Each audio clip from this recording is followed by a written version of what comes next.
और आज हम पोस्ट वैदिक पीरियड के बारे में बात करते हैं या लेटर वैदिक पीरियड के बारे में बात करते हैं। अब वैदिक काल आगे बढ़ा। शुरुआत में हमने देखा कि नदियों के साथ इसका विस्तार होता रहा। उत्तर वैदिक काल, लिखो उत्तर वैदिक काल। जो पूर्व वैदिक काल था यानी अर्लियर जो वैदिक पीरियड था, उसमें हमने देखा जो जन, जिसका राजा, जो इसका अधिपति जो होता था, वो बेसिकली राजन कहलाता था। वो सबसे बड़ी राजनीतिक इकाई यानी पॉलिटिकल यूनिट थी, जो सबसे बड़ा एरिया था। क्योंकि उस समय अभी बहुत ज्यादा शस्त्र, बहुत ज्यादा राजनीति अपना विस्तार नहीं कर पाई थी। राजनीति का बेसिक पर्पस था समाज और इकोनॉमी को सपोर्ट करना, ये पहला था। धीरे धीरे समय बीतता रहा, विस्तार होता रहा, धीरे धीरे एग्रीकल्चर और प्रॉस्परस होता रहा, एग्रीकल्चर के और क्षेत्र बढ़े।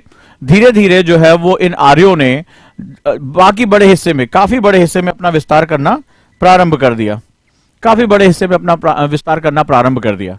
सो लेट्स स्टार्ट, हम इसको जो शुरू करते हैं। तो धीरे धीरे जन जो है, जो जन एक पॉलिटिकल एरिया था, वो धीरे धीरे स्टेट्स यानी प्रदेश में परिवर्तित होता चला गया। राइट, बड़े एरिया में, लार्जर एरिया में जो है वो परिवर्तित होना शुरू हो गया और इसका नाम रखा गया जनपद। जनपद जो होते हैं, महाजनपद और जनपद, तो ये कॉन्सेप्ट आया जो आगे धीरे धीरे आर्य और आगे बढ़ते चले गए। तो जनपद, ये शब्द मिलकर बना। जन का मतलब होता है लोग और पद का मतलब जहां लोगों का तेजी से विचरण हो, आवागमन हो, जहां पर जो है वो एक पॉइंट से दूसरे पॉइंट मूव करते हो, तो उसको जनपद या महाजनपद कहा गया। सो नाउ जन बड़े बड़े स्टेट, लार्जर स्टेट्स में कन्वर्ट होते चले गए, बड़े बड़े जो है वो हिस्से में परिवर्तित होते चले गए, बड़ी पॉलिटिकल इकाई के रूप में ये डेवलप हो रहे थे। Next one. सो आर्यों ने धीरे धीरे कहां अपना विस्तार करना शुरू किया?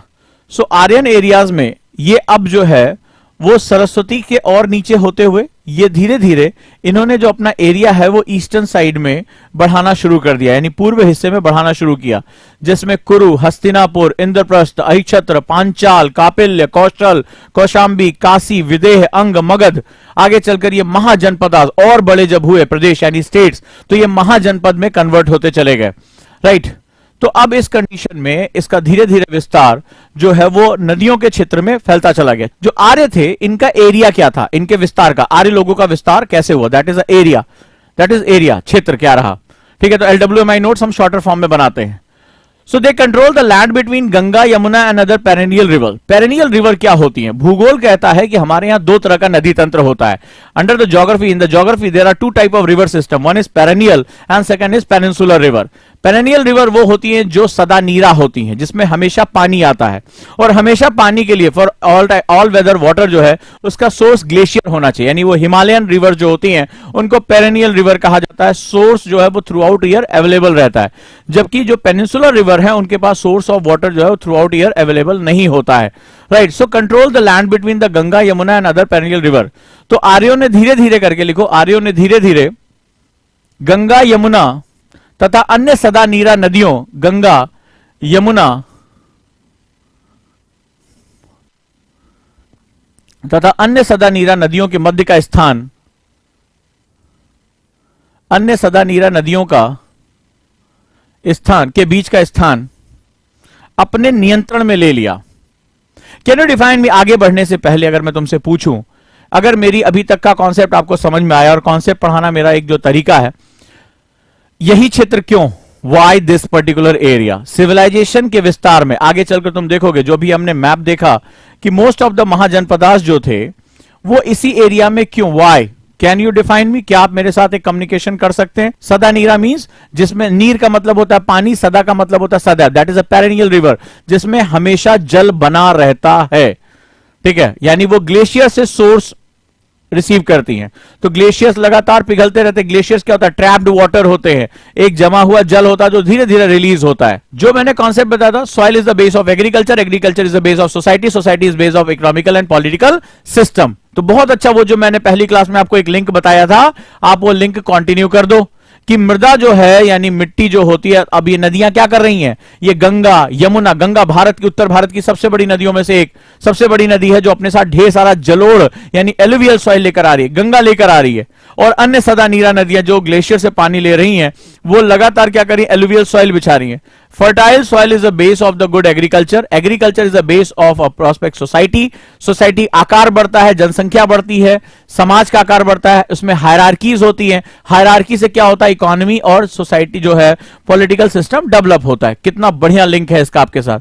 तो धीरे धीरे क्या है, ये जो जनपद, महाजनपद, बड़े बड़े जो स्टेट्स बनते हैं, they are the larger economical and political units. ये बहुत बड़ी जो है वो बहुत बड़ी इकाई है। कौन सी इकाई? ये राजनीतिक और क्या थी, आर्थिक इकाइयां थी। यानी व्यापार बड़े पैमाने पर होगा, यहां पर सत्ताएं बड़े पैमाने पर काम करेंगी, जो राज्य का क्षेत्र होगा वो बहुत बढ़ जाएगा। तो ऑब्वियस सी बात है, you have the controlling power.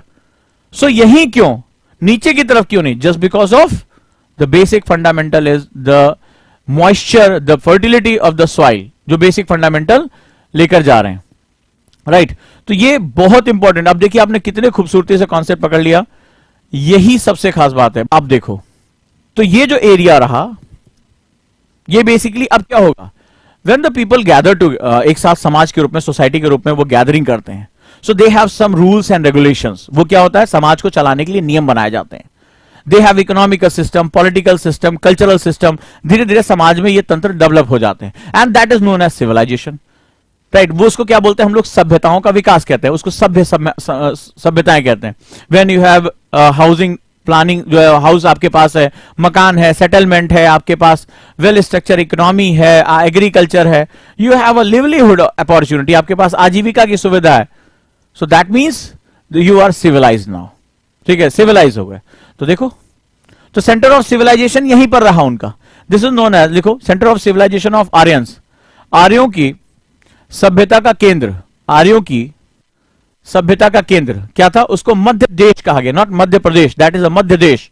तो ये पूरा सिस्टम जहां बताया गया वो मध्य देश रहा, क्योंकि पहले जो है हम आजादी से पहले ये पूरा हिस्सा हमारा था, ये पूरा हिस्सा अफगानिस्तान से लेते हुए, और ये जो आज बंगाल के साथ, नेपाल के साथ सिस्टम लगा रहे हो, हिमालय के नीचे का हिस्सा, ये पूरा जो है हमारा हिंदुस्तान था।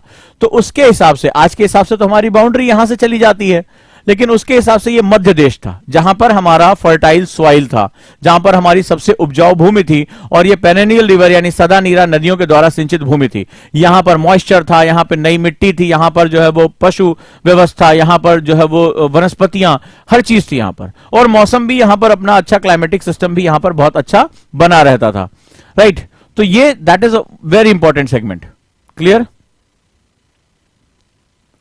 सो this is known as Madhya Desh, इसे हम लोग क्या कहेंगे, मध्य देश। इस मध्य देश की जो सीमा थी, right, the boundary of the Madhya Desh defined by the eastern boundary defined by the river Saraswati. लिखो, इस मध्य देश की पूर्वी सीमा सरस्वती नदी द्वारा निर्धारित की गई। नदियां बेसिकली सीमाओं को निर्धारित करती, आज भी है, राइट। रिवर सरस्वती इसकी ईस्टर्न बाउंड्री को डिफाइन, पूर्वी सीमा को निर्धारित करती थी।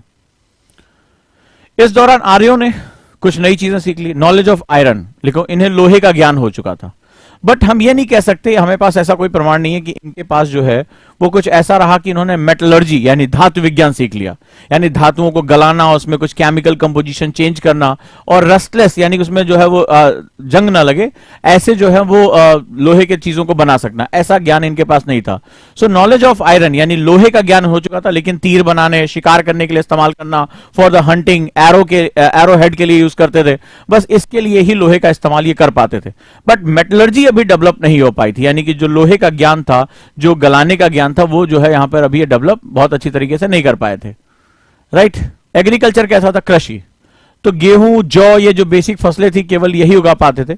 But they started mix farming, ये 2013 आईएएस प्री में क्वेश्चन आया हुआ था। मिक्स फार्मिंग यानी इन्होंने मिश्रित खेती शुरू कर दी थी, राइट। तो गेहूं, जौ ये बेसिकली इस्तेमाल करते थे, and they started mix farming, यानी इन्होंने मिश्रित कृषि प्रारंभ कर दी। मिश्रित कृषि किसे कहते हैं, 2013 आईएएस प्री का क्वेश्चन है, लेट्स डिस्कस, हम इसको डिस्कस कर लेते हैं। क्या था 2013 में, तो मिक्स फार्मिंग यानी मिश्रित कृषि किसे कहते हैं, जब किसी भी, ये बड़ा इंपॉर्टेंट होता है, अभी प्रधानमंत्री बार बार जो है मिक्स फार्मिंग के लिए बात कर रहे हैं। मिक्स फार्मिंग में जहां पर फूडर यानी चारा और जहां पर ग्रेन यानी अन्न एक साथ उगाया जाता है, ठीक है, ये इसकी बड़ी खास बात होती है। जब चारा यानी कि जो फूडर है, जो पशुओं के लिए है, और दूसरा जो सेगमेंट है, और वो हमारा सेगमेंट है, वो ये सेगमेंट माना जाता है कि कैसे हमारा फूडर यानी कि चारा और दूसरा जो चीज है वो किस रूप में हमारे पास जो आता है सेगमेंट, वो किस रूप में इसका जो है वो सेगमेंट बनाता है, यानी कि यहां पर हमारा ग्रेन। तो इन दोनों को मिला, यानी कि इस समय हम ये कह सकते हैं कि यहां पर पशुपालन यानी एनिमल रेयरिंग बहुत इंपॉर्टेंट था, इसीलिए कृषि में भी मिश्रित कृषि को इन्वॉल्व किया गया। डन। नो, अब हम यहां कुछ और चीजों के बारे में बात करते हैं और बात करते हैं सोशल सिस्टम। यानी इसमें क्या होता है, जो चारा होता है, स्पेशली जो लिगुमिनस क्रॉप होती है, जो चरी हो गई, बरसीन हो गई, जो पशुओं को खिलाया जाता है, उसमें क्या होता है, राइजोबियम बैक्टीरिया होता है, वो नाइट्रोजन फिक्सेशन करने का काम करता है, नाइट्रोजन स्थिरीकरण करता है, मिट्टी की उर्वरता बढ़ाता है। जो आपका ग्रेन होता है वो क्या होता है, मिट्टी से नमी जो है वो पोषण को यानी न्यूट्रिशन को ले लेता है। तो इससे क्या होता है, बैलेंस जो है सॉइल की जो न्यूट्रिशन वैल्यू है वो बनी रहती है। Right. Next one, social system, सामाजिक इस समय तंत्र कैसा था, लिखो सामाजिक स्थिति। Head of the family was known as grihapati, उसको गृहपति कहा जाता, लिखो परिवार के मुखिया को गृहपति कहा जाता था, के मुखिया को गृहपति कहा जाता था। The society was defined on the basis of वर्ण सिस्टम, लिखो समाज को वर्ण व्यवस्था, वर्ण का मतलब होता है रंग, वर्ण व्यवस्था के आधार पर बांटा गया था। तो society was defined by the वर्ण सिस्टम, वर्ण, वर्ण का मतलब होता है रंग, देखो समाज वर्ण व्यवस्था पर आधारित था। ये जो वर्ण था, कई बार हमें लगता है कि हम इसमें जो है इसकी बड़ी आलोचना भी करते हैं, तो चतुर्वर्ण थे, 4 वर्णास आर देयर, ठीक है, 4 वर्ण यहां पर जो है जाने जाते थे। बेसिकली ये जो है लेबर डिवीजन के बेस पे था। हमने जब शुरुआत इसकी की थी तो ये बेसिकली जाति व्यवस्था नहीं थी, ये वर्ण तंत्र जो था वो बेसिकली लेबर डिवीजन था, लेबर, यानी ये कर्मणा आधारित था, on the basis of work, कर्मणा आधारित, ठीक है। ये हॉरिजेंटल व्यवस्था थी। हॉरिजेंटल व्यवस्था मतलब सभी लोग समान थे और उनके काम की वैल्यूज के हिसाब से उनके जो सेगमेंट डाले जाते थे। चूंकि भारत शुरुआत से ही एक बहुत बड़ी, अगर मैं तुमसे कहूं, आगे मैं डिस्कस भी करूंगा इस बारे में जब हिस्ट्री में मैं आऊंगा, तो जब मैं यहां बात करूंगा तो वहां पर हम एक देखते हैं कि यहां हमें एक बड़ा, एक त्वरित हमें मूवमेंट सा दिखाई पड़ता है, बहुत ही जबरदस्त मूवमेंट दिखाई पड़ता है कि हमारे यहाँ उद्योग, जो हथकरघा और ये सारी चीजें, उद्योग धीरे धीरे बढ़ने लगा था। जब आप किसी भी उद्योग में जाते हैं तो जो किसी भी इंडस्ट्री की जान उसकी लेबर होती है। लेबर जितनी स्किल्ड होती है, जितनी डिवाइड आप कर सकते हैं, ये स्किल्ड है, अनस्किल्ड है, मैनुअल है, ऑटोमेटिक है, जितना भी आपका लेबर डिवाइड होता है उतना इफिशियंसी होती चली जाती है। किसी भी इंडस्ट्री का बेस उसका लेबर होता है, लेबर का बेस उसकी स्किल होती है। जितना वो अपने काम में दक्ष है, जितना वो ट्रेंड है, उतना ही इकोनॉमी के लिए वो बेनिफिशियल होता है। तो ये बहुत ही इंपॉर्टेंट सिस्टम था और हमारे साथ ये बना था, यानी कि ये जो है कर्म के आधार पर ये डिवाइडेड था। आगे चलकर गांधी की फिलॉसफी जो आप पढ़ोगे तो इसमें आपको ये दिखाई पड़ेगा। So on the basis of work जो यहां पर था, सभी के काम की वैल्यू बराबर थी, और जो कोई पढ़ाने का काम कर रहा है वो ब्राह्मण हो गया, जो युद्ध का काम कर रहा है, शक्ति का काम कर रहा है वो दूसरे सेगमेंट में हो गया, but that is on the basis of the कर्मणा, कोई ऊपर और नीचे नहीं था, और उनके अपने गुणों के आधार पर इसको बांट दिया गया था। इससे स्किल्ड लेबर मिलती थी, और स्किल्ड लेबर होने की वजह से धीरे धीरे क्या होता है, इकोनॉमी प्रॉस्परस होती चली जाती है, उनकी स्किल बढ़ती है, ठीक है। वो परंपराओं के रूप में काम करते हैं, परिवार से परिवार में, कि वो मिट्टी का बर्तन बना रहा है तो उसके बच्चे को भी और स्किल मिलती है, तो इससे बहुत अच्छा जो है वो सेगमेंट मिल जाता है। लेकिन जैसे जैसे लेटर वैदिक पीरियड आता है, यानी कि जो उत्तर वैदिक काल जो है वो बढ़ता है आगे, वैसे वैसे ये जो वर्ण सिस्टम था, जो on the basis of the labour division बना हुआ था, वो on the basis of birth हो जाता है, यानी कि जन्म के आधार पर। तो धीरे धीरे ये लेटर वैदिक पीरियड में इसमें बदलाव आता है, और कर्मणा के आधार पर ये क्या हो जाता है, जन्मणा हो जाता है, on the basis of birth.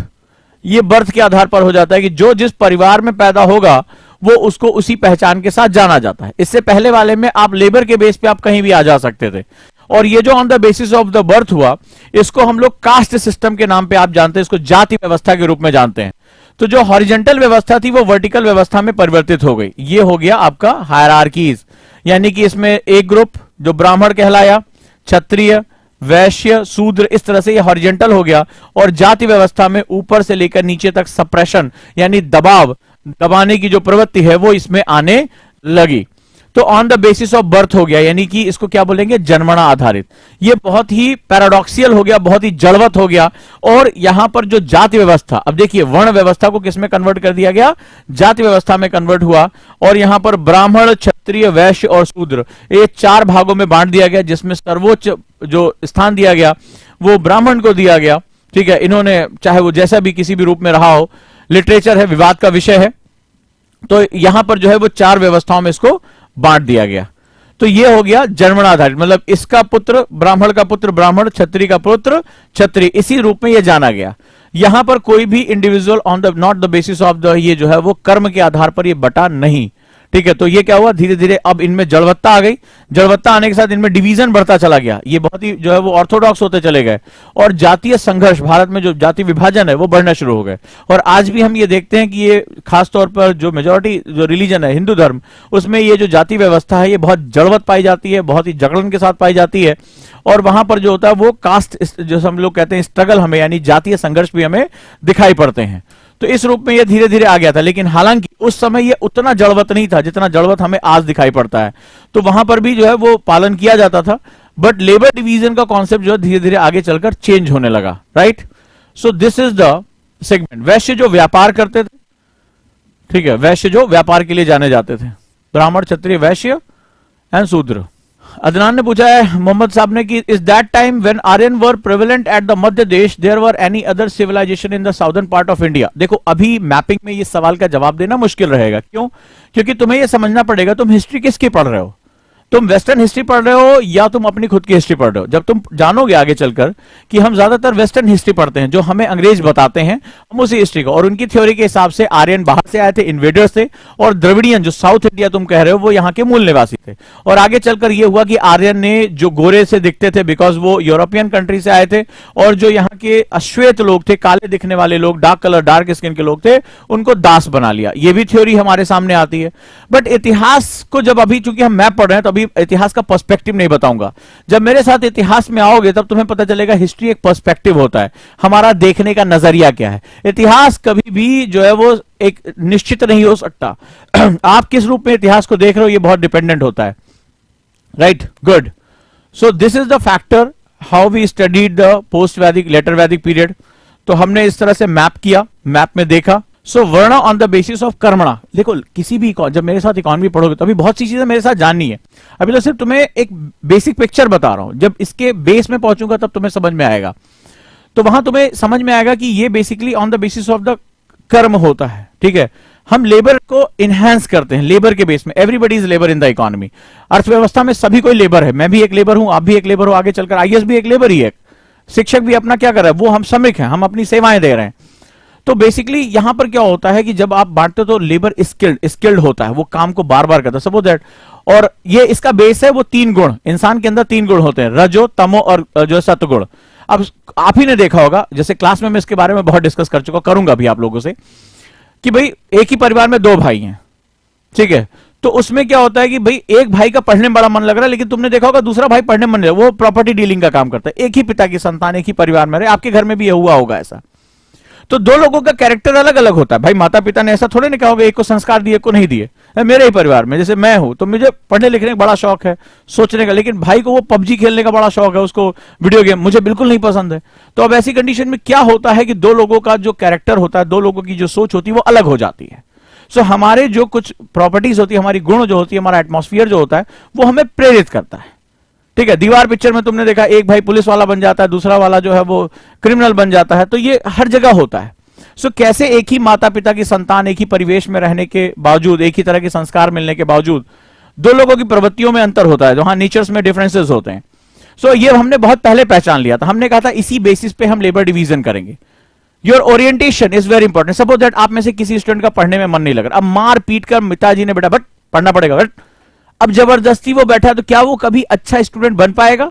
अगर मार पीट के उसका पढ़ने में मन नहीं लग रहा, उसका बिजनेस में मन लग रहा है, लेकिन परिवार में कहा जा रहा है कि भैया हम ये फलाना जाति के, तो हमें हमारे यहाँ तो बच्चा पढ़ता ही पढ़ता है, बिजनेस तो हमारे यहाँ करते नहीं है, ये जो है परिवार की प्रतिष्ठा के लिए। और उसका मन बहुत सही लगता है बिजनेस में, लेकिन अब क्या हो रहा है कि अब पता चला कि भाई उसका पढ़ने मन, क्या वो कभी भी एक अच्छा लेबर बन पाएगा? मतलब कल को पढ़कर वो बहुत top most scientist, engineer, doctor बन पाएगा? नहीं बन पाएगा। राइट, अगर वो बिजनेस करता तो शायद बहुत अच्छे से कर जाता। तो अभी आपने देखा ना कई बार पूरे विश्व में, जैसे बिल गेट्स दुनिया के सबसे अमीर आदमी रहे इतने सालों तक, college drop out, mark Zuckerberg, ठीक है, तमाम ऐसे जो जाने माने लोग हैं, स्टीव जॉब, सब जो है ये कॉलेज ड्रॉप आउट से छोड़ दिया कॉलेज, बोले भाड़ में गया यार, हमें अपना काम करना है, अपना कंप्यूटर बनाना है, जितना सीखना था सीख लिया। सो ये बेसिक चीज है। अभी बहुत से सवालों के जवाब धीरे धीरे आपको मिलेंगे। ऑब्वियस सी बात है, जब पैट्रियार्कियल सोसाइटी आ जाएगी तो महिलाएं अब पुरुषों से पूछकर काम करेंगी। ठीक है। किसी ने पूछा व्हाट इज सोशल सिस्टम। समाज एक तंत्र के रूप में होता है। तंत्र का मतलब होता है ढेर सारे कंपोनेंट मिलकर एक डिजायर्ड टास्क को पूरा कर रहे हैं। तो समाज में काफी सेगमेंट्स होते हैं, वो मिलकर एक साथ काम करें। जैसे हमारी बॉडी एक सिस्टम है, आंख, नाक, कान, हाथ, पैर, इन सबके अलग अलग काम है, लेकिन हम एक शरीर के रूप में इन सभी डिजायर टास्क को एंजॉय करते हैं। राइट दोस्तों, तो चलिए धीरे धीरे करके मैं आपको LWMI नोट्स बनाना सिखाऊंगा। इस तरह हम डिबेट करेंगे, क्वेश्चंस करेंगे खूब ढेर सारे, और एनसीईआरटी एक अलग डायमेंशन में ले जाकर पढ़ेंगे। एक अलग ही ये रटने रटाने फैक्ट्स से हम निकलकर एक इन डेप्थ एनालिसिस के साथ हम आगे बढ़ेंगे। तो बहुत मजा आएगा इस सफर में, और आपको लगेगा हाँ डेली आप कुछ नया सीख रहे हैं।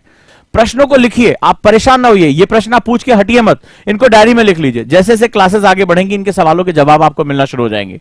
आपने देखा कि मैंने अभी 2 से 3 क्लासेस में आपको कई चीजों को सोचने के लिए प्रेरित किया। आज आप मिट्टी शब्द सुनते ही पूरी चीजों को आप जोड़ पा रहे हैं। ये एक बहुत बड़ी बात होती है जहां आप होने वाली चीजों के बारे में बात कर सकते। घटनाओं को याद कर लेना कोई बहुत बड़ा चमत्कार नहीं है, you mug up the events, तो ये बहुत बड़ी बात नहीं है। घटनाओं को समझ लेना एक बहुत बड़ी बात होती है, टू अंडरस्टैंड द इवेंट्स, ये होता है स्टूडेंट। ये अंतर जिस दिन तुम करना सीख जाओगे उस दिन तुम्हें एजुकेशन का पर्पस समझ में आ जाएगा कि हम क्यों पढ़ रहे हैं। एनसीईआरटी हमसे क्यों कह रही है कि हम रटने की प्रवृत्ति का विरोध करते हैं। वो लाइन तुम्हें समझ में आ जाएगी कि घटनाओं को याद कर लेना एक बात है और घटनाओं को होने का समझ लेना दूसरी बात है। तो लगातार हम जो है यहीं पर कोशिश करते रहेंगे कि ये किस रूप में आपके सामने आने जा रहा है। उम्मीद करता हूं कि मेरी बात आप लोग तक पहुंच रही होगी।